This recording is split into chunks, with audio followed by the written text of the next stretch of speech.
Voilà. Bien, alors on va commencer. Alors, il y a plein de choses ce soir, on commence un nouveau livre qui est le livre de Bamidbar. Et en plus, on a donc la paracha de Bamidbar. Donc, il va falloir parler du livre de Bamidbar et de la paracha de Bamidbar. Et puis, Rosh Chodesh aussi.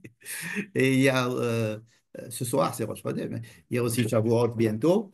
Euh, Il n'y a pas Yom Il n'y a pas. non, hier, il y Ouais, avait il n'y a Yom pas un HaRishon. Yorset. Hier, il n'y a pas de Yorset. Mais pourquoi on ne lit pas le Tachanun en ce moment, Mincham? Quand? Aujourd'hui, Non, hier? hier, On n'a pas fait Rosh Erev Yom Chodesh. Aujourd'hui, Yerushalayim. aujourd'hui à Mincha, c'était la veille de Rosh Après, il y a Chodesh. Yerushalayim, après, il y a Rosh Aujourd'hui, Chodesh. c'est la veille de Rosh Et Chodesh. demain, c'est Rosh Chodesh. Et hier, c'était Yom Yerushalayim. Et la veille, Et la c'était veille, Erev c'était Yom la Yerushalayim. veille de Yom Yerushalayim. Et demain, on ne lit pas Tachanun non plus? Il y a toujours, demain, Rosh Chodesh? non, mais pas Tachanun. Il va l'imsiba. Maintenant, il faut une Merci. raison pour faire un Ouais, ouais, faire Tachanun, On ne c'est. cherche pas. Bon, moi, j'aurais dit à la synagogue, comme j'étais à un mariage le soir de Yom Yerushalayim, il y avait 500 personnes, Wow. Wow.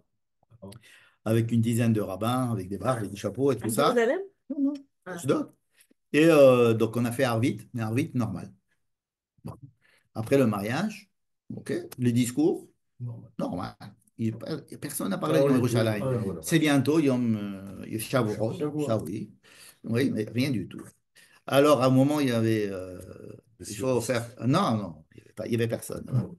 Alors, après, il y avait un moment de mettre Imeshkacher Yerushalayim. Ah oui. Alors, j'ai dit, bon, peut-être qu'il va y avoir quelque chose. Oui. Alors, voilà, alors on met le verre, machin, tout ça. Ah, mais attendez, avant de faire le verre, je vais vous dire quelque chose. Et alors, voilà, c'est le Yahrzeit du grand-père. Pas un mot, comme si ça n'existait pas, Yom Yerushalayim. Et tu n'as rien dit? Qu'est-ce que tu veux que je dise, moi? C'est incroyable. C'est Yom J'avais Yerushalayim. l'impression de vivre une vie parallèle. Enfin, peut-être que c'est nous qui vivons la vie parallèle et que c'est eux. Et donc, ils jeûnent alors. Hein? Ça, Alors, moi, j'ai dit le lendemain, il faut jeûner. Il faut faire Yom Yerushalayim, le jour de Yom Yerushalayim, et le lendemain, il faut jeûner pour se faire pardonner que tout le monde ne fait pas Yom Yerushalayim la veille. Parce que c'est vrai, c'est une grande catastrophe que Yom Bah, Yerushalayim ça, soit c'est des abandonné. Haredim, moi. Non, mais Non, il y avait des gens là-bas qui n'étaient pas Haredim, mais non, rien du je tout. ne l'ai pas abandonné. Toutes les écoles, Hein? machin, il y avait des fêtes partout. C'est Bah vrai, oui. Ouais, bon. parce que Enfin des bref. Haridis. On va dire que c'est la Iloula de Shmuel Hanavi. Alors, si tu leur dis que c'est la Iloula d'un rabbin, de machin, là, ils vont faire une fête. Yom Yerushalayim, non, pas du tout. Bien. Alors, Bamidbar, Sefer Bamidbar. Donc, on commence un nouveau livre, et toujours quand on commence un nouveau livre, il faut se demander pourquoi est-ce qu'on commence un nouveau livre. C'est-à-dire, hein? Ouais, j'enregistre en principe, c'est enregistré. Et pourquoi est-ce qu'on commence un nouveau livre? Et qu'est-ce que le livre de Bamidbar apporte de nouveau par rapport à la suite des événements tels qu'on les a connus, soit dans le livre de Shemot, soit dans le livre de Vaïkra. Alors, on avait vu qu'à la fin du livre de Shemot, la toute dernière fin, c'est-à-dire les derniers versets du livre de Shemot, il y avait une partie qui nous lançait vers Vaïkra et une autre partie qui nous lançait vers Bamidbar. Donc, vous vous rappelez, il y avait comme une fourche, c'est-à-dire qu'il y avait l'inauguration du Mishkan et possibilité de rentrer dans le livre de Vaïkra avec l'histoire de la Kedusha et possibilité de rentrer dans Bamidbar avec, alors, c'est quoi le Bamidbar et c'est quoi Vaïkra? Alors, le Mishkan, c'est-à-dire le tabernacle ayant été construit, il a plusieurs fonctions. Il a plusieurs fonctions. Donc la première fonction, c'était au départ, c'était pour faire perdurer ce qui s'était passé au Mont Sinaï, c'est-à-dire le don de la Torah au Mont Sinaï était quelque chose qui voulait pouvoir être rejoué ou en tous les cas avoir une suite, que ce ne soit pas quelque chose qui était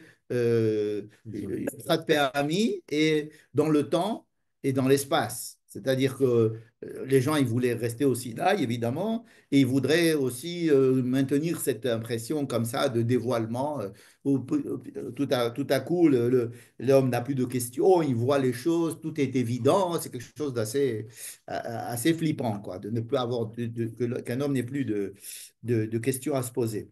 Et donc, il y a une première fonction du Mishkan, donc c'est de continuer le Har Sinaï, c'est-à-dire que Dieu peut paraître à Moïse, il peut paraître aux hommes, il peut continuer à parler aux hommes à travers le Mishkan. Et il peut permettre aux hommes de faire des sacrifices, c'est-à-dire de se rapprocher de Dieu. Donc, c'est un moyen pour faire rapprocher les hommes et Dieu. D'accord.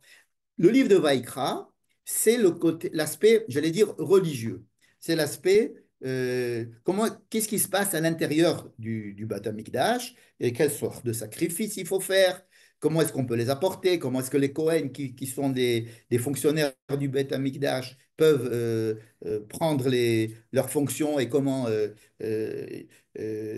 s'occuper des gens qui amènent des sacrifices, quelles sont les règles pour pouvoir y pénétrer. Tout ça. Et ensuite, en quoi est-ce que le Beth Amikdash pouvait faire, par osmose, faire sortir la Kedusha du Beth Amikdash, du Mishkan, hein, c'est-à-dire si c'est un concentré de sainteté, comment est-ce que cette sainteté peut sortir de l'enceinte du Mishkan pour que les gens qui sont dans le campement puissent avoir dans la vie de tous les jours un comportement de Kedusha. On a vu ça, c'était la paracha de Kedoshim. Kedoshim, on vous devait être saint, mais comment? En faisant certaines choses, c'est-à-dire avec une certaine morale, un certain comportement. Ça, c'était Kedoshim. Ensuite, il y avait la Kedusha dans le temps. Vous vous rappelez qu'on a parlé de la Kedusha du temps avec les fêtes, Shabbat et Pessah, Shavuot, etc. Ensuite, on avait la Kedusha de Eretz Israël. C'est-à-dire vraiment tout ce que le Beth Amikdash ou le Mishkan avait de saint, on l'avait transporté à l'extérieur et on avait institué donc la sainteté dans tout le camp, grâce au fait qu'il y avait un concentré dans le Mishkan. Donc il représentait la sainteté du Mishkan qui sortait à l'extérieur. Voilà. Et donc, on peut dire que le livre de Vaïkra, c'est un livre, le livre des Kohen, le livre de la Kedusha, de la sainteté, et je dis un livre de religion tel que on parle communément de religion, à savoir le culte et comment. Maintenant, le livre de Bamidbar sort complètement du temple. On sort complètement du du Mishkan. Le Mishkan continue à exister, mais on ne sait refaire que de l'extérieur, c'est-à-dire comme un élément qui va être au centre de la société, qui va réunir, qui va être le point de réunion de différentes parties de la société, et on va parler de cette société. Donc je dirais que le livre de Bamidbar, c'est le livre politique. C'est un livre politique au sens de la gestion de la cité, c'est-à-dire au sens de la gestion du campement, avec tous les problèmes que cela suppose. C'est-à-dire que dans le livre de Vaïkra, tout était formidable, quoi. C'était les lois du culte, les lois il y avait. Ce sont des séries de lois, des séries d'États, des déclarations. Il y avait on ne peut rien à redire. Dans le livre de Vaïkra, le peuple n'a pas la parole. On a rien. Maximum, ce que le peuple peut faire, c'est vouloir se rapprocher de Dieu. Donc chacun peut amener un corban. Chacun doit. C'est tout. Mais dans le livre de Bamidbar, le micro est donné à la salle. C'est-à-dire, on sort le micro, le micro n'est pas sur la scène ou dans le Mishkan, et on sort de là, et on va entendre les bruits et les problèmes qu'il y a à l'intérieur du campement, mais le Mishkan reste le point de ralliement de tout ce campement. Donc, le Mishkan, on étudie le Mishkan, on parle du Mishkan dans le livre de Bamidbar, mais uniquement de l'extérieur, c'est-à-dire comme un point de ralliement. C'est tout. On va aussi parler du Mishkan comme étant le point qui va nous annoncer que nous devons voyager ou nous devons arrêter de voyager. Bon, ça, c'était l'une des annonces à la fin de Shemot. On avait dit qu'il y avait une fourche vers Vaïkra. Donc, Vaïkra, c'était le Mishkan, c'est le nuage et le feu qui descendent dans le Mishkan. Et là, il y a le Kavod Hashem, etc. Donc, c'est solennel et très. Parler de la sainteté de Et puis, les deux derniers versets du livre de Shemot disaient mais le Mishkan sert aussi à être celui par lequel Dieu indique au peuple allez, maintenant on déménage, maintenant on s'arrête. Donc, le Mishkan doit être entièrement démonté. Et dans le livre de Bamidbar, on va nous expliquer comment est-ce qu'il va être démonté, dans notre paracha aussi, comment est-ce qu'il va être démonté, comment est-ce qu'on va le transporter, et qui c'est qui va ouvrir le départ, c'est-à-dire comment est-ce qu'on va s'organiser en tribus. Il y en avait des campements. Il y a trois tribus à l'est, trois tribus à l'ouest, tribus au nord, trois tribus au sud. Et quand on part, quelles sont les tribus qui commencent à marcher, etc. On organise, c'est une organisation du campement. Vous allez me dire, à quoi sert cette organisation, puisque c'était une organisation qui était valable uniquement dans le désert. Cette organisation ne va plus être valable. Une fois rentré en Israël, on va pas respecter cette organisation, puisque la partition de la terre d'Israël en tribus, vous savez que la terre d'Israël a été partagée en tribus, n'est-ce pas? Et que ces tribus-là doivent garder ces parcelles. Donc, il y a vraiment, de la même manière qu'il y a des campements qui vont être définis dans notre paracha, il va y avoir aussi des parcelles, mais le Mishkan, on n'a pas encore défini où c'est qu'il serait. Et en tous les cas, ce n'est pas du tout la même situation d'un peuple qui est en marche dans un désert, avec un Mishkan au centre, avec un point au centre, et là, l'installation dans un pays. Donc, à quoi ça sert de nous indiquer cette partition du peuple et autour du Mishkan pour nous décrire comment est-ce qu'il marche dans le désert? C'est intéressant de savoir si on veut faire un film ou si on veut savoir comment ça s'est passé. Mais enfin, on sait que la Torah est un enseignement, pas que pour savoir ce qui s'est passé. La Torah ne vient pas nous raconter une histoire, c'est parce qu'elle veut nous dire des choses que l'on doit, qui peuvent nous aider à toutes les époques, n'est-ce pas? Alors en quoi ça pourrait nous aider? Et quand on lit, en tous les cas, la première partie du livre de Bamidbar, Peut-être que ça voudrait dire que tout ce qu'on lit dans la paracha de Bamidbar sur l'organisation du camp, ça a été donné en fait après Chet HaMeraglim, où on se disait, parce que normalement c'était pour quelques jours, mais là on sait que c'est pour 40 ans. là, alors, la question de la chronologie, on va l'aborder. La question de la chronologie est très importante. À mon avis, elle est capitale pour comprendre certains gros problèmes que pose le livre de Bamidbar. On va en parler tout à l'heure de la chronologie. Et la question que tu soulèves, c'est de savoir pourquoi il va se passer 40 ans. Il n'est pas encore question de rester 40 ans dans le désert. Nous sommes restés un an au Sinaï, ok?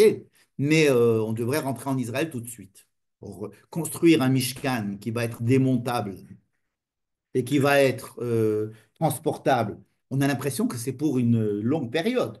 C'est pas du coup, bon, allez, maintenant on s'en va et on va aller en Israël. Bon, comment ça va se passer? C'est pas très. Non, mais on sait que quand on sait a posteriori qu'ils vont faire ça pendant 40 ans, donc on se dit, oui, il y a un certain intérêt à nous expliquer ça, puisque ça va durer 40 ans. Et tu as raison que pour l'instant, on ne sait pas ils vont durer 40 ans. La faute des Meraglim n'a pas encore eu lieu. N'a pas encore eu lieu. On n'a pas encore envoyé des explorateurs qui ont dit non, non, on ne veut pas y aller. Donc, si vous ne voulez pas y aller, ben, vous allez rester 40 ans, etc. On ne sait pas ça encore. D'accord? Nous, on se trouve au début du livre de Bamidbar, dans la deuxième année, et puisqu'ils ont déjà fini une année, donc on se trouve forcément à la deuxième année, et on est au deuxième mois. Deuxième mois, c'est-à-dire, si Nissan, c'est le premier, c'est Iyar, le premier Iyar. D'accord? Mais cette chronologie-là, puisqu'on nous donne une date au début du livre de Bamidbar, cette date-là, on va retourner en arrière très très vite. On va retourner au premier mois et on va revenir en arrière, on va revenir en avant. C'est pas du tout évident de faire une chronologie du livre de Bamidbar. Il va y avoir, on va nous parler intensément peut-être du premier mois, disons en gros, et ensuite on va avoir un blackout pendant tout le livre de Bamidbar jusqu'à l'année numéro 40. Et qu'est-ce qui se passe pendant les 38 ans au milieu? On ne sait pas. Et il ne s'est même pas écrit quand il se passe quoi. Hein, ancien ministre de l'Intérieur. Qu'est-ce qui se passe pendant. Il n'y a pas de chronologie pendant ces 38 ans. N'est-ce pas? Et même quand on va arriver à la 38e, à la 40e année, on ne va même pas dire qu'on est à la 40e année. C'est a posteriori, après, en détail, quand il y a quelqu'un qui va mourir, et on va se dire, ah ben tiens, il est mort à la 40e année, donc on dit, ah ben tiens, donc on se trouve à la 40e année. Donc il y a un problème de chronologie. Mais c'est à mon avis un problème de chronologie qui peut être expliqué de façon assez allusive, j'allais dire. Je vais vous donner ma théorie à ce sujet. C'est-à-dire que la chronologie n'est absolument pas une chronologie historique de savoir s'il s'est passé ça ce jour, le lendemain, il s'est passé ça 3 jours après, mais c'est pour dire que la première année représente quelque chose, le premier mois représente quelque chose. Quand je dis quelque chose, c'est-à-dire une notion, ça représente un domaine, ça représente une manière de voir les choses. La deuxième année, c'est une autre manière de voir les choses. Le deuxième mois, ça représente une autre manière de voir les choses. Ça veut dire que quand on nous dit on se trouve à la première année, le premier mois, ou bien quand on va nous dire on se trouve à la deuxième année, deuxième mois, ça ne veut pas dire qu'on est dans la chronologie de ce qui se passe. Et c'est comme ça c'est la clé pour pouvoir rentrer dans le livre de Bamidbar sur le plan chronologique. D'accord? Et je vais en parler tout à l'heure de ça. D'accord? Donc, je reviens à la définition du livre de Bamidbar. À quoi sert le livre de Bamidbar? Il sert à décrire la société d'Israël, d'accord, dans sa diversité et dans ses problèmes inhérents à toute organisation de société, mais particulièrement à la société d'Israël, qui présente des problèmes spécifiques. Et le livre de Bamidbar, comme je l'ai dit, c'est le livre politique, ça veut dire qu'on va nous décrire à la fois l'organisation de la société, première partie du livre de Bamidbar, deuxième partie du Bamidbar, les problèmes. Les problèmes avec toutes les crises possibles entre le peuple à l'intérieur, le peuple avec Moïse, le peuple avec les Cohen, avec les Lévis, avec Dieu. Tous les problèmes sont mis à plat et sont décrits sans aucun. N'enjolive pas les histoires. D'accord? Si c'est un livre, en principe, un livre qui a été écrit par des hommes pour pouvoir glorifier hein, eh ben là, on trouve aucune glorification de rien du tout. On lit un livre qui nous raconte des problèmes et on nous raconte Moïse de manière pas très élogieuse. On nous raconte un Moïse qui est très souvent paniqué par la situation, qui en a marre de son rôle, qui se plaint à Dieu sans arrêt, qui se plaint au peuple sans arrêt, qui est là, qui est à bout de force. Et donc, d'écrire le chef comme ça, on se demande, ça sert qui? Vous savez, ceux qui étudient les textes et qui veulent savoir, par exemple, la critique biblique, hein, qui étudient les textes comme si c'était des textes profanes, ils disent, qui gagne dans cette histoire? Qui gagne quoi? Et là, c'est très difficile de savoir qui gagne quoi, parce que si c'est écrit pour encenser Moïse, on ne l'encense pas. Si c'est pour encenser les Cohen, on ne les encense pas. Si c'est pour encenser les Lévis, on ne les encense pas non plus. Ça veut dire qu'on décrit des problèmes que l'on va retrouver en permanence dans la société israélienne, avec sa complexité. Et donc, c'est un livre assez moderne, dans le sens où il s'attaque aux problèmes sans les enjoliver. C'est ce qu'on fait aujourd'hui, c'est-à-dire même au cinéma, par exemple. Au cinéma, on ne racontait que des belles histoires. Et puis à un moment donné, on s'est dit, bon, maintenant on va raconter des problèmes. Et même, il y a des films qui finissent sans happy end. Enfin, surtout des films français. D'accord, bon, les films américains continuent avec le happy end, tout s'arrange à la fin, etc. Alors qu'ici, rien ne s'arrange à la fin. Bah, si, à la fin, bon, le peuple d'Israël va rentrer en Israël à la fin. Mais bon, mais c'est le début de plus grand problème. Et donc, on va décrire ces problèmes pour pouvoir nous aider à nous mesurer aux problèmes. Il ne rentre pas en Israël à la fin.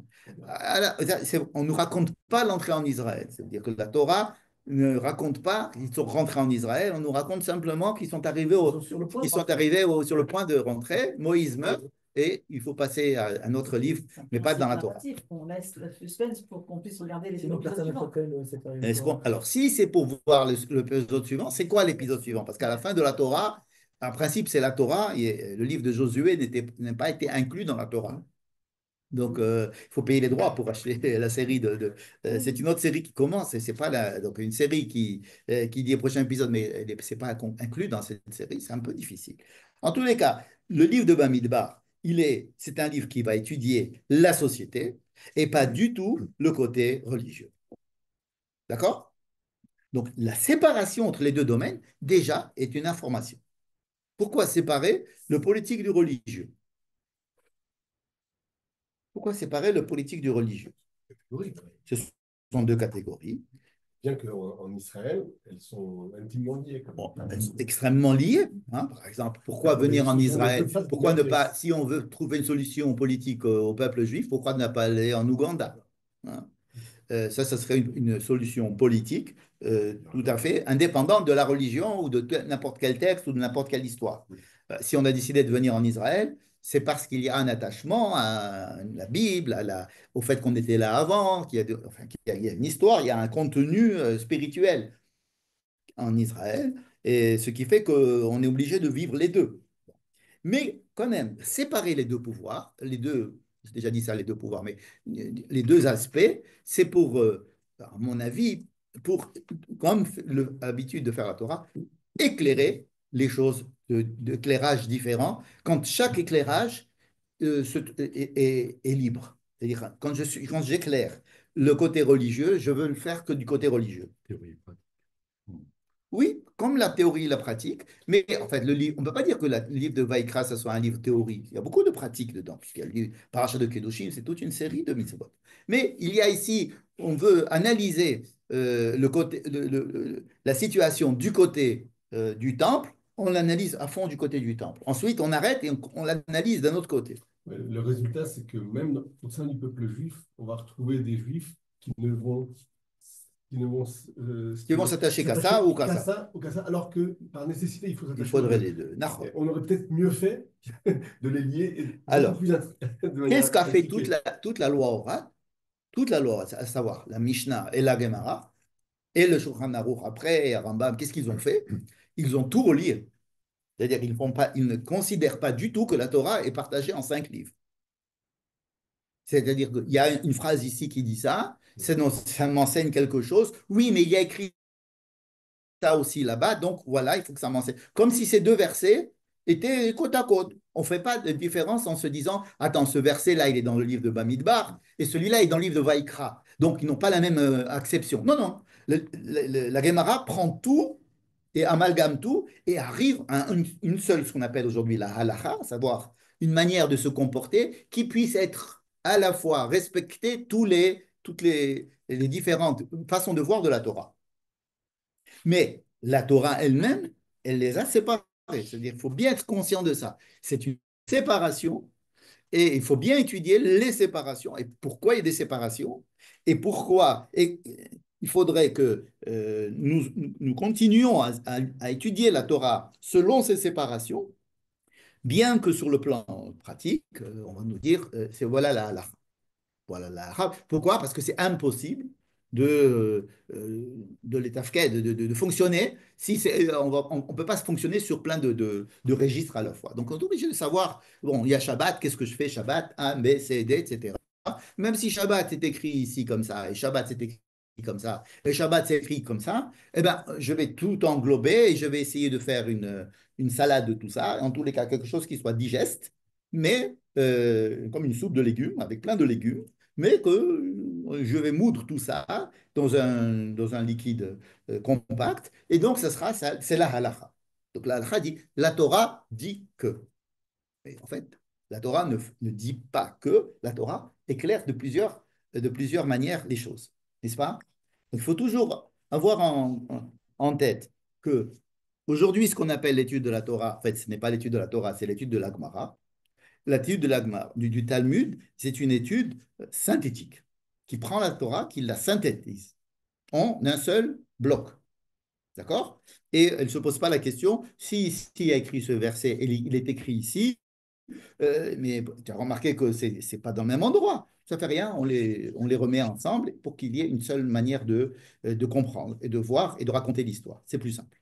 Le Sefer Dvarim, il ne fait pas un peu une synthèse? Non, pas du tout. Le livre de Devarim, c'est encore une autre manière de voir les choses. Il ne fait pas du tout de synthèse. Mais il y a un côté, il y a Bamakom Hacharifra Hashem qui est le temple. C'est Et puis, il y a... c'est un chidouche. Mamakom Hasharif Hashem n'existe nulle part ailleurs. Ouais, bon, enfin, c'est le... Non, ça n'existe pas. Ça n'existe pas ailleurs qu'en Israël, il y aura un endroit qui va représenter l'endroit où on doit être réuni. Ça n'existe pas dans les autres livres. Il n'y a que dans la paracha de Réé que ça apparaît. Le livre de Devarim, c'est plein de nouvelles choses. C'est entièrement nouveau. Un résumé des 4 premiers. Ce n'est pas du tout un résumé des 4 premiers. C'est une manière différente, manière complètement différente d'analyser le judaïsme. Totalement différente. Je vous donne un exemple, si vous voulez. D'accord? Je vais ouvrir une petite parenthèse pour vous donner un exemple. Dans le livre de Devarim, comment est-ce que décrit la fête de Pessah? La fête de Pessah, combien de temps ça dure, la fête de Pessah? Un jour, en principe. C'est le 14 Nissan. Qu'est-ce qui se passe? Le 15 Nissan, c'est une nouvelle fête, la fête de Chag HaMatzot, qui, elle, dure 7 jours. C'est ce qui est écrit dans les livres de Shemot, qui va être répété dans le livre de Vaïkra, dans la paracha de Hémor, qui va être repris dans la paracha de Pinchas, dans le livre de Bamidbar. Qu'est-ce que dit le livre de Drim par rapport à Pessah? Ben, il nous dit, non, c'est pas qu'on a le droit de manger du pain. Pas à ce point, hein. C'est pas à ce point, mais il va nous dire, ce que j'ai ici une référence, voilà. Shamor et Chodesh Aviv, donc il faudra, je lis dans le chapitre 17, pardon, 16 du livre de Devarim, dans la paracha de Réé, le chapitre 16. Tu feras Pessah, si tu as Pessah l'Adonai Elohecha, bechodesh Aviv, donc au mois du printemps. Zavarta Pesach l'Adonai Elohecha, tu vas faire le sacrifice pascal Tson ou Bakar, alors que ce n'était pas Tson ou Bakar à la base. Hein, c'était Nachon, c'était l'agneau. Hein, là, on peut amener un bœuf, a priori. Donc là, il y a une injonction à le faire dans l'endroit que Dieu aura choisi et pas chacun chez vous à la maison, comme c'était prévu. Pendant 7 jours, tu ne dois pas manger du chametz. Sur le Pessah, ça veut dire que l'interdiction de manger du chametz, hein, l'otochal alav chametz, c'est pas la fête des matzot, c'est la fête de Pessah. Le fait de manger l'agneau pascal le 14, enfin, le 14 au soir, c'est la veille du 15, va entraîner l'obligation de manger des matzot à cause de ce Korban Pessah que nous avons mangé pendant 7 jours. Combien de temps ça devrait durer cette fête de Pessah? Le 14, le 15, le 16, le 17, le 18, le 19 et le 20. C'est tout.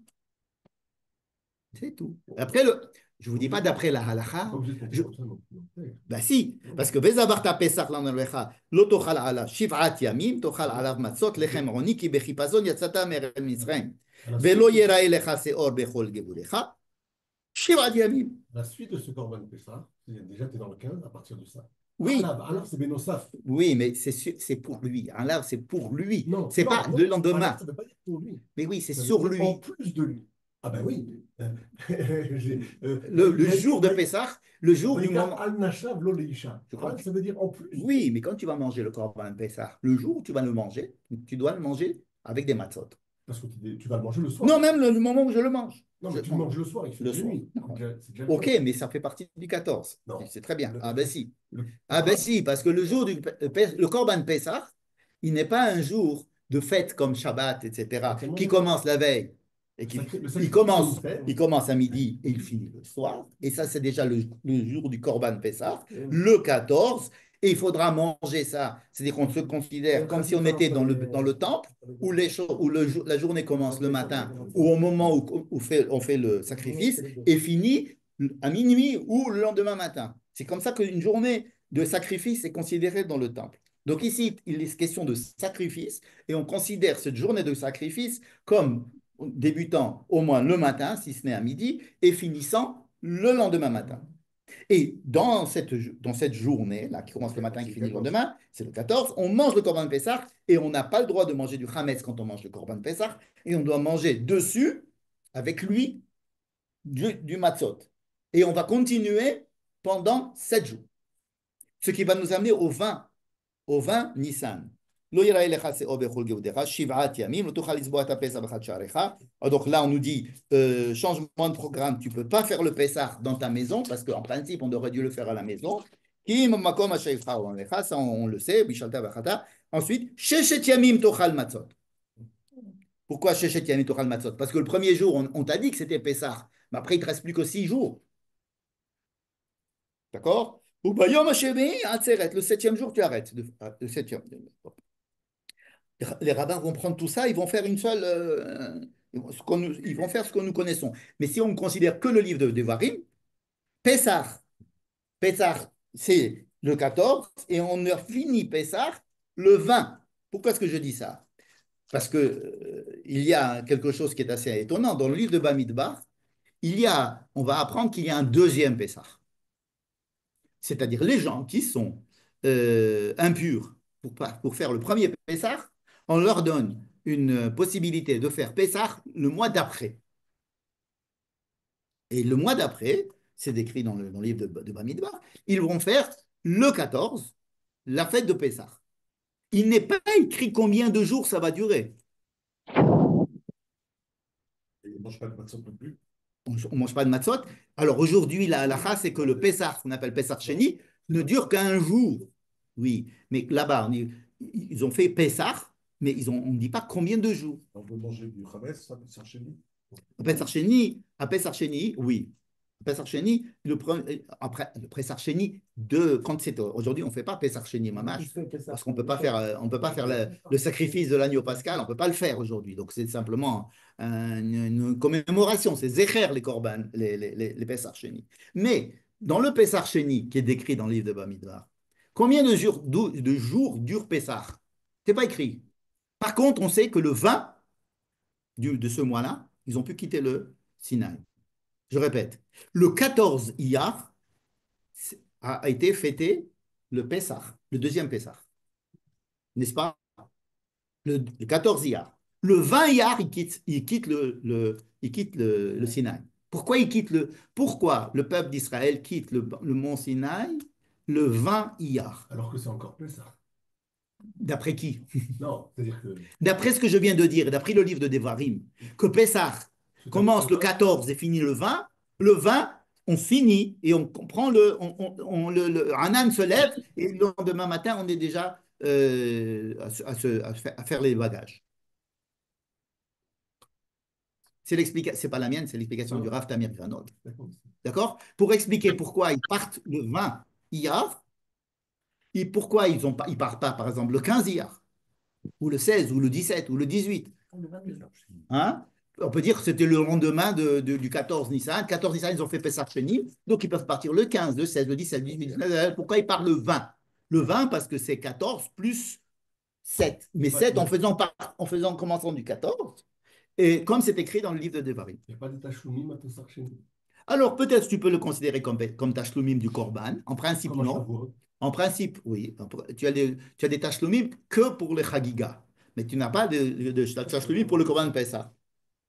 Si on considère que ce qui est écrit dans le livre de Devarim, qui nous décrit un Pessah sans Chag Matzot, un Chag Pessah qui dépend entièrement du sacrifice pascal, et les 7 jours qui commencent le jour où on mange le Korban Pessah, plus 6 jours. Ces 6 jours-là, on ne mange pas de Matzot. Pourquoi? Parce que nous avons apporté le Korban Pessah. Pas parce qu'il y a une fête de Matzot. Il n'y a pas Chag Matzot dans le livre de Devarim. Lorsque je vais lire, il n'y a pas écrit Chag Matzot. Il y a écrit, c'est la fête dans le Chodesh Aviv, mais de Pessah. Et évidemment, comme je vous dis, les Chachamim, ils ont pris ça, il y a écrit ça, il y a écrit ça. Hop, on sait maintenant comment ça se passe, etc. Mais si on considère le pshat du Sefer Devarim et qu'on sait que le Pessah Sheni n'a pas on sait quand est-ce qu'il a commencé, on ne sait pas quand est-ce qu'il a fini. Mais on sait que tout le monde, le campement s'est démonté à partir du 20. Le 20, on doit quitter l'endroit. Or, le 20, c'est le dernier jour de ce Pessah Sheni vu par le livre de Devarim. Ça commence à être intéressant d'avoir au moins une information concernant cette date-là du 20 Iyar. Si c'est ça, alors c'est Chag, et Chag, on ne peut pas démonter. Oui, il y a écrit Bayom Hashevei Atzeret Yelachem. Alors, qu'est-ce que ça veut dire Atzeret Yelachem? Dans le livre dans ce que je viens de lire ici, je vais vous dire ce qu'il y a écrit à propos de Atzeret. Tu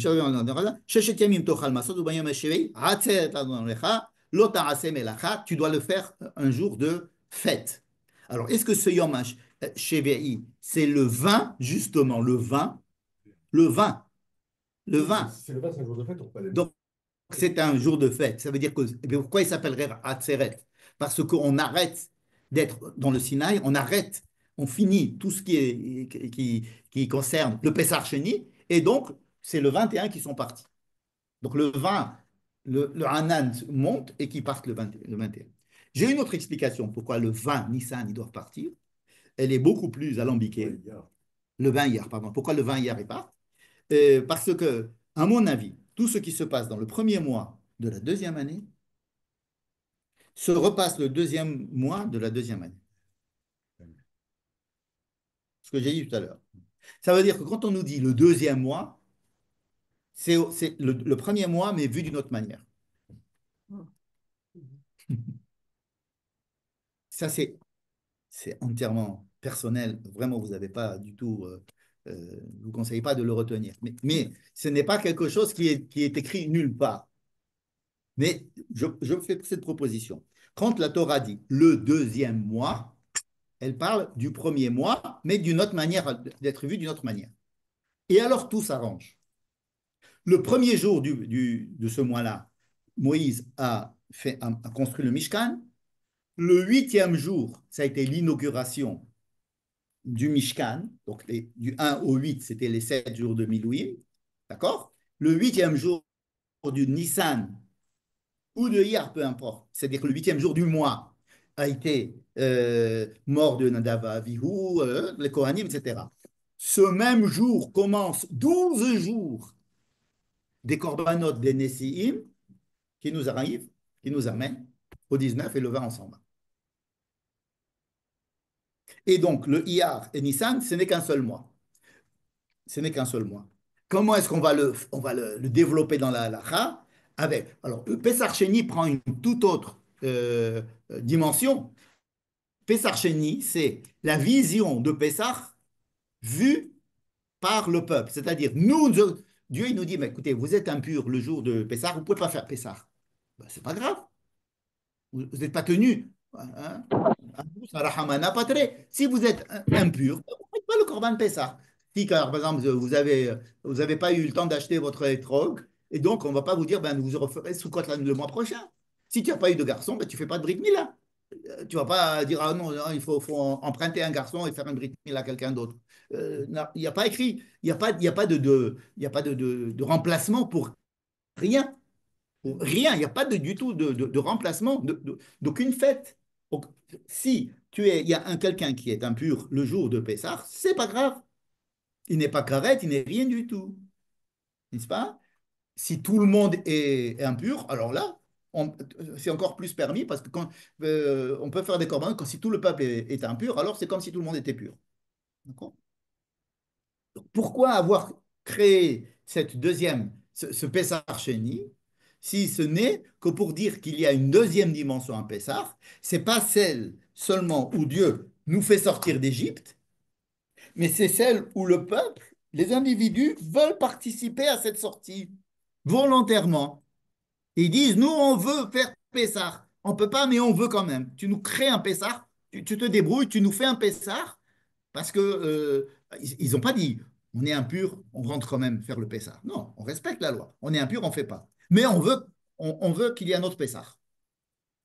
Qu'est-ce que tu as envie de faire un autre Pessah? Pas parce que tu veux qu'on va te faire un autre Pessah.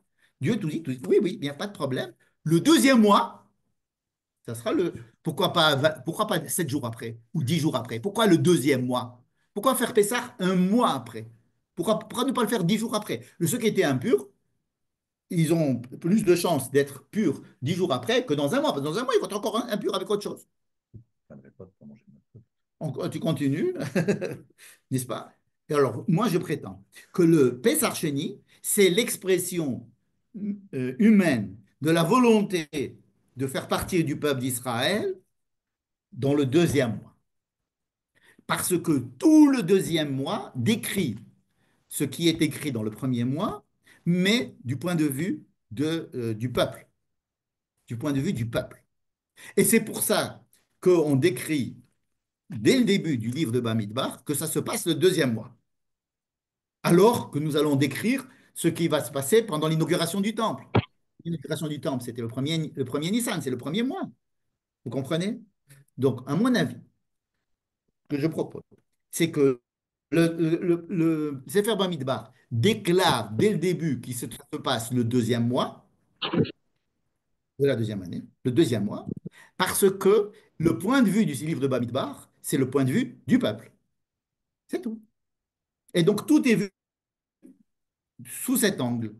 C'est pour ça qu'on ne va pas parler dans le livre de Bamidbar de l'inauguration du Mishkan, du premier, vu par les Kohen. Ça ne va pas durer 8 jours. On ne va pas le voir du côté de Moïse, que ça a duré un jour. On va le voir du côté des Nessiim, qui apparaissent comme par miracle. Ils apparaissent on ne sait pas d'où. Les Nessiim, non seulement ils vont avoir 12 jours d'inauguration, mais en plus, ils vont apporter des choses qui n'ont pas été ordonnées dans le livre de Shemot. Ils vont apporter des corbanotes qui sont tout à fait extravagants. Parce que rappelez-vous, quand Moïse avait dit, vous amenez ça, ça et ça et ça pour construire le Mishkan. Ils ont tout amené pour construire le Mishkan. À un moment donné, il a dit, Dai, maspik. Il a dit, ça suffit. Ils ont amené un peu plus vers terre et on leur a dit, non, il faut arrêter. On arrête, on ne veut plus n'apporter plus, on a ce qu'il faut. Et puis, dans le livre de Bamidbar, on nous annonce que les Nessidim, ils ont décidé d'apporter des charrues et des bœufs et des trucs, des kararot kesef, il y avait du zahav, avec des ktoret. Qu'est-ce que c'est que c'est d'où les Nessidim amènent de la ktoret? C'est des trucs faits que par des Kohen. Qu'est-ce que c'est Méléa Ketoret? On n'a pas, Ketoret, elle n'a pas le droit d'être fabriquée par des gens qui sont pas mémonimes pour le Kodesh. Et Moïse ne veut pas les recevoir. Parce que c'est en contraire à tout ce qui a été dit dans le livre de Shemot. Et Dieu a dit, c'est bon. Mais quoi, c'est bon? C'est bon, c'est-à-dire c'est aussi bon que de faire Pessah chez nous. Ça veut dire voir tout ce qui est décrit comme faisant partie du premier mois sous l'angle du deuxième mois, à savoir sous l'angle de l'initiative humaine. Et donc, on va avoir dans la paracha de Nassau les Nessiim. C'est quoi les Nessiim? C'est les représentants politiques de chaque tribu, c'est tout. Ces mêmes Nessiim qui vont d'ailleurs être envoyés dans les Meraglim et qui vont faire des histoires. C'est les mêmes qui vont dire du mal après du. Eh ben, c'est les mêmes qui amènent qui font la Hanouka et chaque jour, chaque jour, c'est une fête et on fait une inauguration. C'est pas qu'ils amènent, tous les Nessiim amènent leurs cadeaux et on fait ça le jour de l'inauguration du Mishkan. Non, c'est que l'inauguration du Mishkan va durer 12 jours pour faire du kavod à chaque tribu différemment. C'est vraiment l'inauguration du Mishkan par le peuple. C'est là que chacun amène exactement la même chose. Et là, ils amènent chacun la même chose. D'accord? Oh, en tous les cas, ma proposition un petit peu bizarroïde, farfelue, je vais essayer de la développer. De la même manière, on nous dit que dès le début de la paracha de Bamidbar, nous allons avoir un recensement, n'est-ce pas? Quand est-ce qu'a lieu ce recensement? A priori, on se dit, ben, c'est le deuxième mois. Le deuxième mois. Et on va faire que ce recensement, il va être dirigé par qui? Eh bien, par les mêmes Nessiim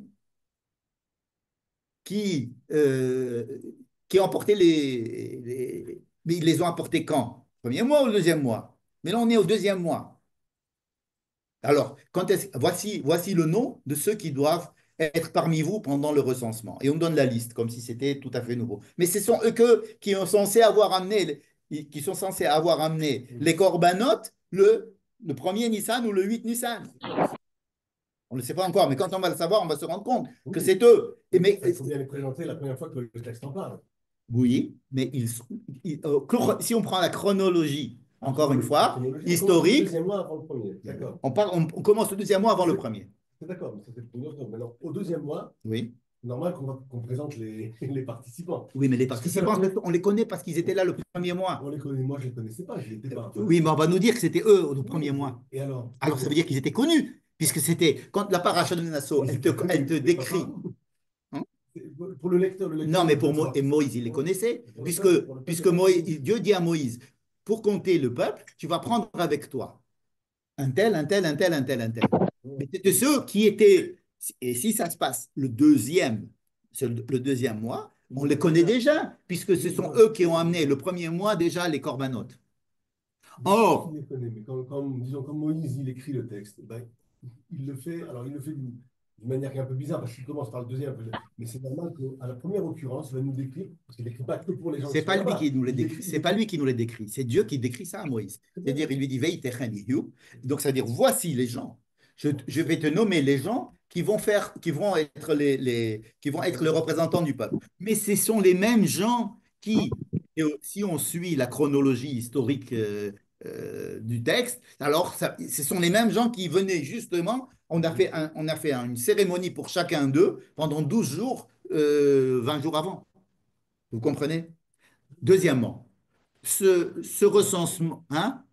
dans les romans, ça arrive souvent qu'on te présente quelqu'un Oui, mais ultérieurement, et après, on va te raconter ce qui s'est passé avant. c'est pas Moshe. Non, dans les romans, celui qui raconte, il te dit, voilà, et puis après il te dit, oui, mais ça, ok. Mais là, on te dit, Dieu annonce à Moïse le deuxième mois. Il lui dit, tu sais, voilà, j'ai nommé ces gens-là comme étant les représentants du peuple.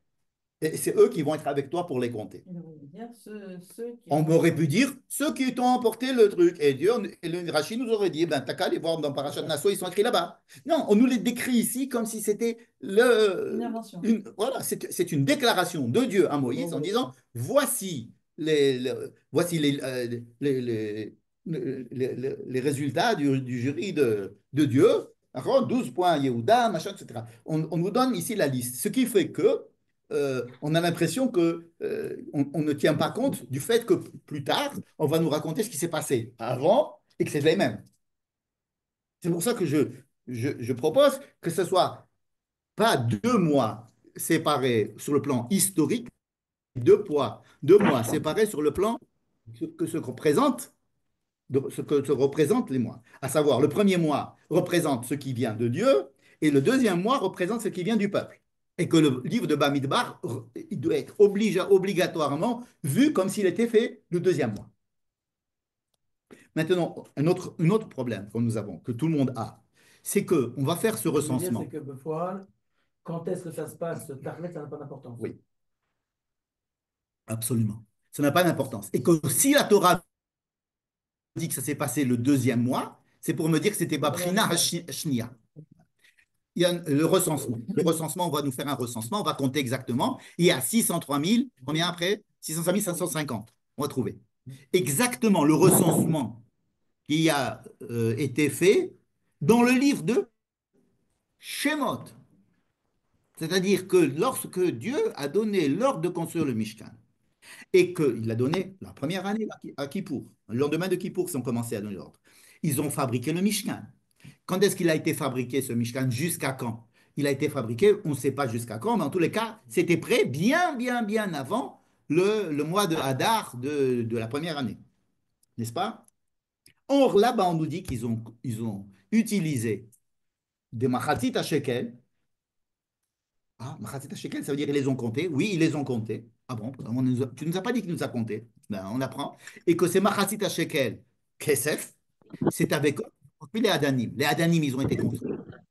Et on veut savoir combien de Hadanim et combien de Machatzit Shekel, eh bien, on se rend compte qu'ils étaient 603 550.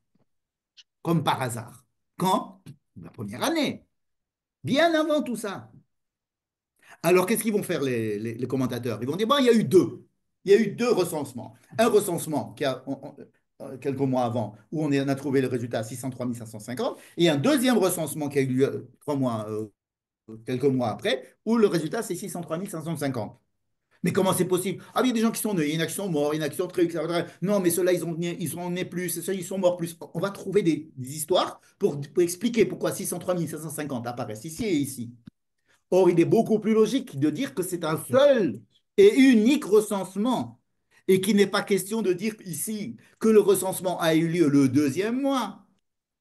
Mais pour nous dire que le deuxième mois, c'est le mois du peuple et donc c'est le mois du recensement du peuple. C'est le mois où on va faire Séhou et Roche Kol Hadad Ben Israël. Ça veut dire qu'on va voir Kol Echad, chacun, sa famille, et sa tribu, et son chef, et le chef de famille, etc. Parce que c'est le livre du peuple. Et que si on nous dit que ça s'est passé le deuxième mois, encore une fois, ce n'est pas chronologique. Vous voyez? Donc il y a pas mal de. Je ne suis pas arrivé à cette conclusion par Stam. C'est parce que ça arrange toutes les questions qu'on se pose. Il y a un seul dénombrement. Donc le livre de Bamidbar, c'est quoi? C'est la même histoire qui s'est passée jusqu'à présent, mais analysée sur le plan politique, c'est-à-dire à la base du peuple. On analyse le peuple, c'est le peuple qui a l'initiative, c'est le peuple. Alors le peuple, il est dans la première partie de Bamidbar, c'est un peuple super organisé, c'est un peuple qui fonctionne super bien, parce que Dieu a mis chacun à sa place et il n'y a personne qui dépasse, tout le monde est bien. Il y a une chose qui les réunit, c'est le Mishkan au milieu. Donc tout est là autour, bien. Et puis dès qu'on va commencer à bouger, on va quitter le camp, c'est-à-dire à la moitié de la paracha de Bé'alotra avec les deux Noun. Vaya'am kemit onenim, ra'be'ene Hashem, ve'asaf suv Hashem bekirbo itavu ta'ava. Commence à faire le balagan dans le. On va décrire tous les problèmes politiques. Il y a les Afghanotes contre Bibi, et les Afghanotes pour Bibi, et les Afghanotes pour Zini, et les Afghanotes pour machin, et le BDS, et tout le monde s'y met, et c'est décrit en détail avec beaucoup de respect, j'allais dire. Parce que le 2, c'est aussi le monde. Le 2, c'est le monde. C'est les positions. Et la Gemara commence par la page numéro 2. Il n'y a pas de page numéro 1 dans le Talmud. La Torah commence par le bête. Et la Torah commence par le bête. Tout à fait. Ça veut dire qu'il y a le 1 et il y a le 2. Il y a le monde du 1 et il y a le monde du 2. Le monde du 1, c'est Dieu. Le monde du 2, c'est le monde. C'est l'homme. Donc, le livre de Bamidbar, il est daté comme étant mis dans le deuxième mois. Et pour tout le livre de Bamidbar, il faut le considérer que c'est le deuxième mois. C'est-à-dire que c'est le mois du peuple. Parce que c'est le livre du peuple. Et tout ce qu'on va décrire maintenant, c'est les mêmes choses, mais vues du côté du peuple. Avec tous ses problèmes. D'accord? Ce qui résout plein de problèmes. Il y en a d'autres qui ont des problèmes. OK? Mais, par exemple, là, pourquoi est-ce qu'on commence, on nomme les Yehuda, Issachar et Zevulun. Pourquoi on commence pas par Réhouven, Shimon, Lévi? C'est-à-dire que la disposition le Seder, l'ordre dans lequel sont dit les tribus, d'accord? Il y a Ketol et Dotam, Réhouven, Shimon, Lévi, etc. Mais il y a aussi, selon les chefs de groupe, Yehuda a toujours été un chef déclaré par son père. Réhouven, il est chef parce qu'il est premier-né, n'est-ce pas? Yosef, il est chef parce qu'il est premier de la tribu de Léa, de la Rachel. Et donc, il est celui qui a pris le truc. Donc, Ephraim et Ménaché vont être les premiers. Et Dan va être un chef aussi. C'est parce que c'est le. Non, le premier cheval, c'est Gad. Mais en fait, Gad de Léa. Voilà. Le premier des Shfachot. Et ça va être Dan. Donc, si vous voulez, c'est un Bechor. Et donc, c'est un dirigeant. Et donc, c'est pas comment ils sont nés. C'est quel est le pouvoir politique qu'ils ont dans le peuple. Encore une fois. Alors, quand on va dire les Mishpechotam, les Betabotam, Ketol et Dotam, Mishpechotam, là, on va dire comment ils sont nés. Mais quand on va parler des Galim et des Machanot, là, on va leur dire selon leur capacité politique. Ce qui fait que, de quoi parle notre paracha? Pour revenir à notre paracha, si on dit que tout le livre de Bamidbar, c'est le côté politique, c'est-à-dire comment est-ce qu'on organise le peuple, et le Mishkan n'est vu que comme étant le point qui va unifier le peuple, un peuple disparate, un peuple impossible à gérer, un peuple qui va représenter toutes les manières d'être. Et c'est pas un peuple particulier, c'est un peuple qui représente toute l'humanité. Donc, c'est un peuple qui est très difficile à organiser. Donc, le Mishkan est le cœur de ce peuple, et ce Mishkan-là, c'est lui qui va les maintenir unifiés, n'est-ce pas? Ça va être la vision du Mishkan pour le livre de Bamidbar. C'est celui qui nous rassemble, celui qui va nous donner la raison d'être ensemble. C'est ça le Mishkan, n'est-ce pas? Maintenant, qu'est-ce qu'il y a dans notre paracha? Il y a le dénombrement, comme on a vu. Ça veut dire quoi le dénombrement? Ça veut dire que chacun prenne sa place dans sa famille, dans sa petite famille. Ça veut dire le père, bête avotable, ça veut dire le père, la mère, les enfants, etc. Mais il y a aussi la mishpacha, c'est-à-dire vous savez, comme on dit, il est algérien, oui, mais il est d'Oran ou il est d'Alger, ça n'a rien à voir. Ou bien s'il est de Constantine, encore moins. Donc c'est des Algériens, mais il y a des mishpachot à l'intérieur. Et alors à l'intérieur, il y a encore plus une subdivision. Tout est subdivisé. Et on prend en compte chaque subdivision en donnant le nom de la subdivision parce qu'il faut la respecter, respecter les particularités qu'il y a de chacun, dans chacun, n'est-ce pas? Et ils vont avoir des drapeaux. Alors, c'est quoi ces drapeaux? C'est une manière d'être fier de ce que l'on est et de ce que l'on peut apporter. Il n'y a pas un drapeau pour tout le monde, il y a disons, au moins quatre drapeaux, hein, puisqu'il y a quatre fois trois, n'est-ce pas? Mais chacun est un déguel. Donc il y a 12 petits drapeaux, mais avec un grand drapeau, un drapeau prépondérant dans le niveau de trois. C'est chacun avec son drapeau déguel, d'accord? C'est quelque chose qui va leur donner du poids, hein, comme si on faisait un kaléidoscope avec chacun une couleur et la manière dont on va agencer ces couleurs, ça va donner une autre image. C'est pour ça que le peuple d'Israël, les tribus sont décrits dans la Torah, à chaque fois avec un ordre différent. Je crois 18, n'est-ce pas? 18 manières, 18 15. non, je crois que c'est 18, Comme les ou 16. Metzliatzim. Ouais, mais combien il y en a là-bas? 16? 15, 15? je crois. Bon, d'accord, alors 15. Tu peux compter. Emet, Viatzi, Benachon, Vekayam, Veachar, Neman, Ve'ou, Ve'chavi, Ve'nechmad, Benaim, Ve'nora, Ve'dir, Mtukan, Mekubal, Ve'tov, Ve'yafet. Il y en a 16. Peut-être il faut enlever Béhémet. Donc, en tous les cas, c'est à chaque fois différent. Ça veut dire que le Seder, si je mets Réhouven après Shimon et après quelqu'un d'autre, c'est pas pareil que si je mets Réhouven, Shimon et Lévi. C'est-à-dire l'agencement du peuple d'Israël à l'intérieur va créer un peuple d'Israël avec une couleur différente, comme un puzzle différent. N'est-ce pas? C'est pas la même chose tout le temps. C'est pour ça que dans la Torah, il n'y a jamais deux fois le même ordre dans les listes. C'est très impressionnant. Et chaque ordre peut s'expliquer. Par exemple, là, il va y avoir Réhouven, Shimon, on va enlever Lévi. Pourquoi? Parce que les Lévi, ils sont exclus. On va les compter à part. Et qui on va mettre à la place? Gad. Pourquoi Gad? Parce que c'est le premier fils de Léa, des servantes de Léa. Le premier fils de Zilpa, c'est Gad, donc il va monter à la place de Lévi. D'accord? Tout s'explique. Pourquoi on enlève Lévi? Pourquoi le Mifkad, c'est-à-dire le recensement, on enlève les Lévis? Parce que les Lévis, ça va être la représentation Kedosha, sainte, du peuple d'Israël. Les Kohanim, qui font partie des Lévis, ils sont représentants de Dieu dans le Mishkan. Les Lévis, ça va être les représentants du peuple au Mishkan. Et donc, les Lévis, on aurait pu prendre un enfant par famille. Par exemple, le Bechor, ça aurait très bien pu marcher. Il y a eu un problème avec les Bechor. Alors, à la place des Bechor, on prend les Lévis. Mais les Lévis représentent le peuple, encore une fois. De la même manière que les Nessiim, les chefs de communauté, les chefs politiques, c'est eux qui vont inaugurer le temple à leur manière. Donc 12 jours, 12 inaugurations du temple par chaque tribu. Les Lévis vont être des serviteurs du peuple, des fonctionnaires pris chez le peuple pour être au service du temple et au service du peuple. N'est-ce pas? C'est la première fois dans la Torah qu'on va parler de la fonction de la tribu de Lévi à part, qui est mise à part de la tribu du peuple d'Israël. Les Midrashim vont nous dire que, par exemple, ils n'ont pas fait partie de l'esclavage d'Égypte. Ce n'est pas écrit dans la Torah, mais c'est écrit dans les Midrashim.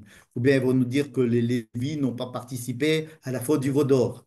C'est pour ça que là-bas, il y a dans la Torah écrit euh, il a apporté, Moshe a appelé les Lévis pour essayer de mettre de l'ordre dans les histoires. En tous les cas, les Lévis, ils vont apparaître dans notre paracha. Pourquoi les Lévis? Dans le livre de Bamidbar, Vous avez la réponse. Pourquoi les Lévis, on en parle dans la partie de Bamidbar? Parce que c'est les représentants du peuple et que le livre de Bamidbar, c'est le livre du peuple. C'est le livre de la politique, c'est-à-dire le problème de la gestion du peuple. Alors même la gestion politique, c'est les Nessim, et les représentants religieux, c'est les Lévis, qui vont être pris à la place des Bechor. Ça veut dire que le nombre de Lévi, c'est exactement le même nombre de Bechor. S'il y a un petit peu plus, alors on leur donne un coffre avec 5 shekels et puis c'est bon. On remplace tous les Bechor par les Lévi. Maintenant, il nous reste une troisième. Donc, on a vu que dans notre paracha, il y a quoi? Recensement. Ensuite, compte des Lévis à part. Ensuite, le placement de chaque tribu en fonction de sa situation vis-à-vis du Mishkan, le drapeau qu'ils ont, les chefs, les sous-chefs de tribus, c'est-à-dire trois tribus, trois tribus, trois tribus, trois tribus, avec le chef, dans Machane Yehuda, dans le truc de Yehuda, on appelle ça Machane Yehuda. Bien que Yehuda est accompagné de deux autres tribus, hein, c'était lui le chef de ce groupement, on l'appelait Machane Yehuda, n'est-ce pas? D'où notre beau quartier Machane Yehuda. Bien. À la fin de ces chapitres-là, vers la fin, on va commencer à nous dire quelle est la fonction des Lévis. Quelle est la fonction des Lévis? Alors, on va nous donner une première fonction ici, puisque ça ne va pas être une description de ce qu'ils doivent faire dans le temple. On a dit que c'était pour le livre de Vaïkra à la limite, mais c'est pas dans le. Qu'est-ce qu'ils vont faire les Lévis dans le livre de Bamidbar? Le livre de Bamidbar, c'est le peuple qui voyage, il va aller en Israël et son organisation. Eh bien, les Lévis, ça va être ceux qui vont transporter. Ce sont les déménageurs. C'est les déménageurs. Et on va dire qui prend quoi. Cela, vous prenez les miroirs parce qu'on sait que vous savez bien, vous n'allez pas les faire tomber. Vous êtes un petit peu, vous avez deux mains gauches, vous allez prendre plutôt les poutres. Et vous avez machin, vous craignez, vous êtes craignez Dieu partout et vous avez peur que le ciel vous tombe sur la tête, vous prenez les tentures. Et donc, on va prendre. Alors, il y a trois familles de Lévi. C'est facile. Alors, on partage ça en trois. Et on va leur dire, les premières, ça va être Kéhat. J'ai des trucs comme ça. J'ai des mouches. Ils sont dans l'œil, pas en vrai. Donc, les Bene Kéhat, ils vont prendre les ustensiles du Mishkan. Les ustensiles du Mishkan. Ça veut dire quoi? Le Aaron Abrit, la Menorah, tous les trucs qu'on connaît, les plus importants. Après, il va y avoir la semaine prochaine, les Gershon, ils vont prendre les tentures, les Bene Merari vont prendre le pirzoul, c'est-à-dire les boulons et les clous. Et Bene Kehat, on va finir comme ça, très étonnant. On va commencer avec Bene Kehat et on va s'arrêter. La paracha de Bamidbar s'arrête avec Bene Kehat. Ni on s'est arrêté un petit peu avant, ni on s'arrête un petit peu après, on s'arrête à la fin de Bene Kehat. C'est quand même bizarre. Vous comprenez ma question? On commence une nouvelle histoire, c'est quelle est la fonction des Lévis? Première famille des Lévis, Monsieur Kehat, vous devez faire ceci. Fin de la paracha. La paracha de la semaine prochaine, c'est ah oui, pour la paracha de Gershom, j'ai oublié, voilà ce que vous allez leur dire. Eux aussi, tu dois les compter. Et après, eux aussi, les Bene Merari. Pourquoi avoir peur? Surtout que comment ça finit notre paracha? C'est comme on parlait de happy end, ça finit pas du tout de façon jolie. C'est pas des jolis mots. Quand on lit la paracha qu'on doit couper, on essaie toujours de couper avec des jolis mots. On n'essaie pas de couper avec des clalotes, on essaye de couper. Eh bien, comment les Chachamim, ils ont coupé la paracha de Bamidbar? Comment elle finit? Vametu. C'est un poétique mot. Ça veut dire quoi? Que tout le chapitre, c'était tous les ustensiles du Mishkan, ils doivent être, par les Kohanim, recouverts de 3 ou 2 tentures, et la couverture doit être faite par les Kohanim. Les Kohanim, ils ont droit. Donc, ils vont rentrer dans le Saint des Saints et ils vont voir comment ça s'appelle, le Aaron avec les chérubins. Ils vont décrocher la parochette, ils vont la mettre dessus. Ensuite, ils vont mettre dessus Or Tahash et de suite, ils vont mettre Beget Techelet. Il y a trois vêtements. C'est-à-dire que de l'extérieur, quand tu le vois, il était entièrement bleu. Après, tu prends la shulchan. Le shulchan avec le pain. Le shulchan était transporté avec son pain. Ils ont laissé le pain sur les shulchan. C'est-à-dire que le pain ne doit pas quitter le shulchan jamais. n'est-ce pas? Donc le pain était dans les shulchan, on prend le truc, on lui met dessus Beged Techelet. Ensuite, on prend les kelim du shulchan, on les met dans un truc de Tolarat Shani et dessus, on leur met un Beged Or Tachash. Il a trois couvertures parce qu'il a une couverture qui s'occupe des kelim. La menorah, on va lui mettre Beged Techelet et Or Tachash. Et pareil pour le Mizbeach HaChitzon et pareil pour le Mizbeach Hazar. Des couvertures. Pourquoi des couvertures? On a dit pratiquement parce que si les Lévis, ou si les Kehat, ils voient, ils meurent. Al tachritu et shevet ben Kehat. Pourquoi? Mais tu as amené des déménageurs. Ok, maintenant tu dis, bon alors faites ça, sinon ils vont mourir. Faut pas être déménageur. C'est tellement dangereux, non? Vous avez des trucs et des explosifs. Il va falloir qu'on vous les arrange, etc. Sinon, ils vont mourir. Et il y a un chapitre entier pour cela. C'est très, on détaille cette couverture-là, la couverture bleue, la couverture rouge, la couverture noire. Pourquoi tous ces détails, n'est-ce pas? Et un enseignement, et on va finir avec ça, un enseignement qui d'ailleurs peut être considéré comme l'enseignement de tout le livre de Bamidbar. À savoir qu'on a l'impression que les choses, quand elles sont installées, alors on décrit les choses installées. Beth Amikdash, les gens autour, machin, voilà.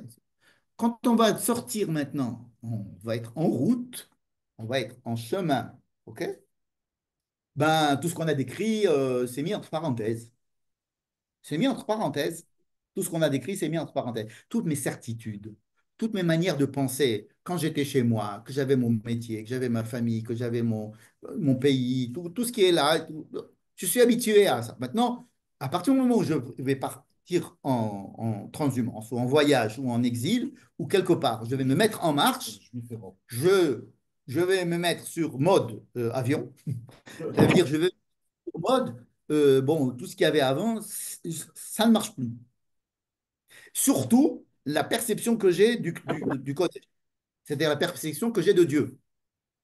C'est-à-dire ma perception de Dieu quand je suis dans une situation A bien installée, elle peut être mise en parenthèse lorsque je vais déménager. Eh bien non. Quand tu vas déménager, tu vas avoir, il faut que d'abord ça continue, et ta perception de Dieu, elle doit prendre en compte cette manière d'être et cette manière d'être. Ça veut dire que même lorsqu'une personne est en mouvement, elle est en période de où les choses ne sont pas stables chez elle, n'est-ce pas? Et alors, elle doit déjà, quand elle est en Bécéder et qu'elle se fait une idée de la vie et que tu te fais une philosophie de la vie, tu dois aussi prendre en compte que ça doit marcher, cette philosophie de la vie que tu as, même lorsque tu es en mouvement. C'est-à-dire même quand tu es en doute, même lorsque tu es pas sûr. Il faut créer ta conception de la vie pas simplement quand elle est mesoudérette, quand elle est organisée, mais prend en compte aussi la situation de chemin, de changement de position. Parce que, en fait, toute la vie, c'est des changements de position. Parce que le livre de Bamidbar, c'est une situation de voyage. En fait, on est tout le temps en voyage. On est tout le temps en voyage. Même quand on sera arrivé dans la Menoucha et la Nachala en Israël, ça sera aussi une situation de voyage, une situation de chamboulement. On n'est jamais sûr et reposé, etc. Donc, ce que l'on va demander au peuple d'Israël, c'est d'avoir une vision du monde qui prenne en compte la situation de changement. Elle doit prendre aussi en considération la position de stabilité. Et ça n'est que deux parachiotes et demi du livre de Bamidbar. C'est pas n'est-ce pas? Et cette stabilité-là, entre guillemets, elle décrit une position de voyage. Parce que dès le début de notre paracha, on nous parle de dire on va bientôt voyager. Alors, on veut être compté et on veut commencer à s'organiser, on va fabriquer une armée, on va commencer à se. C'est-à-dire qu'on considère qu'on va être en voyage. Et la situation que l'on construit dans les deux premières parachiotes et demi, c'est une situation stable de voyage. Et le reste du livre de Bamidbar, c'est une situation où on va vivre le voyage. N'est-ce pas? Et alors, on va nous dire, toute cette situation de voyage, c'est une situation de votre vie. Il n'y a jamais de véritable situation stable. C'est une situation d'équilibre instable. Équilibre instable. Vous savez la différence entre un équilibre stable et équilibre instable. Équilibre stable, c'est vous avez un truc comme ça avec une bille. Elle peut faire comme ça, c'est instable, mais enfin, à la fin, elle s'arrête. Hein, mais équilibre instable, c'est qu'il y a la bille au-dessus d'un sommet, et puis tchou, elle tombe là, ouais, elle tombe là, mais c'est fini. Non, ça veut dire que c'est quelque chose qu'il faut gérer. Donc, le livre de Bamidbar, c'est un enseignement de la gestion d'une vie tumultueuse, instable. Et le fait qu'il ne soit pas rentré en Israël ne veut pas dire du tout que la situation va changer une fois qu'on sera rentré en Israël. Parce que la Torah, tout à l'heure j'ai posé la question, je ne sais pas si vous vous rappelez au début, dit pourquoi on nous apprend tout ça? De toute façon, c'était valable pour le désert. Mais après, on va rentrer en Israël. Non, non, en Israël, tu seras aussi dans une situation de voyage, une situation d'étape en étape, une situation où tu vas évoluer, où les situations vont évoluer dans beaucoup de domaines.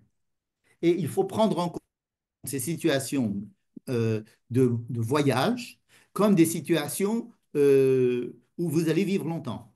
Que peut-être la vie sur Terre, c'est un long voyage. Ce n'est pas une situation stable. Ce n'est pas une situation finie, n'est-ce pas? Donc, de la même manière que rentrer dans le Saint des Saints, lorsqu'il y a le Beth Amikdash construit, peut être mortel, parce qu'on n'a pas le droit de voir le Saint des Saints ou bien de toucher le Saint des Saints quand on n'est pas Cohen, qu'on est simple. Eh bien, de la même manière, même dans le voyage, ils gardent leur sainteté, ils gardent leur dangerosité. Et il faut avoir le respect, il faut avoir tout ce qui. On construit comme un petit Mishkan autour de chaque Kéli, n'est-ce pas? Et notre rapport au Mishkan, même en voyage, est le même que celui quand on n'est pas en voyage. Cela veut dire que notre rapport à notre perception de Dieu, ou à notre rapport à notre perception de la vie, notre philosophie de la vie, doit prendre en compte la situation de voyage et pas une situation de stabilité où tout est construit sur la stabilité et une fois qu'on est un petit peu dérangé, alors tout fout le camp. C'est ce qui va être un enseignement du peuple juif, c'est qu'il va avoir les moyens de résilience dans des situations extraordinaires pendant toute son histoire, même à l'intérieur de la terre d'Israël, et j'allais dire même plus spécifiquement sur la terre d'Israël. Donc le livre de Bamidbar n'est pas du tout un livre qui n'est pas actuel. C'est au contraire le livre du changement et de la manière dont on doit affronter les problèmes dus au changement et à la pluralité du peuple et à la pluralité des choses qui peuvent arriver à tout moment et savoir comment se comporter dans des situations comme ça, avoir les kélim pour se mesurer à des situations, aux imprévus et aux aléas de la vie. Donc ces 40 années représentent en fait l'histoire entière du peuple juif, c'est-à-dire comment vivre tous les aléas de l'histoire. Hein. Et donc, effectivement, ce n'est pas du tout une description de quelque chose qui s'est passé de façon très locale dans le temps, mais c'est un enseignement pour toute l'histoire d'Israël. Voilà. Comment vous préparer à ça? On ne peut pas se préparer à ça. Si, au moins, il faut. Non, je ne dis pas de me préparer à tous les aléas, justement pas. Puisque de toutes les façons, l'aléa, il est défini par quelque chose auquel je ne suis pas prêt. Je ne suis pas prêt. Mais je dois être prêt à affronter des choses nouvelles à chaque fois. Voilà. C'est ça, c'est être sur mes gardes, sur mes positions. C'est ne pas se dire que non, quand le Mishkan, il est Mishkan, alors il y a des règles de Mishkan. Mais une fois qu'on le déménage, bah, ça va. Non, même quand on le déménage, il garde ses propriétés de Mishkan. Et quand il va revenir bien installé, ce sont les propriétés du voyage qui reviennent. Ça veut dire qu'ils ont tous des barres de voyage. Vous savez, le Aaron, il avait des barres de voyage. et le Shulchan aussi, et le Menorah. Ça veut dire qu'il y a ici un enseignement de la situation de voyage, de la situation de changement, de se mesurer aux changements et aux difficultés qui vont accompagner le peuple d'Israël tout le temps. Voilà, donc c'est l'actualité du livre de Bamidbar. Voilà, c'est une bonne soirée. Avec plaisir. Ça m'appelle de mot centered. To be centered. C'est toujours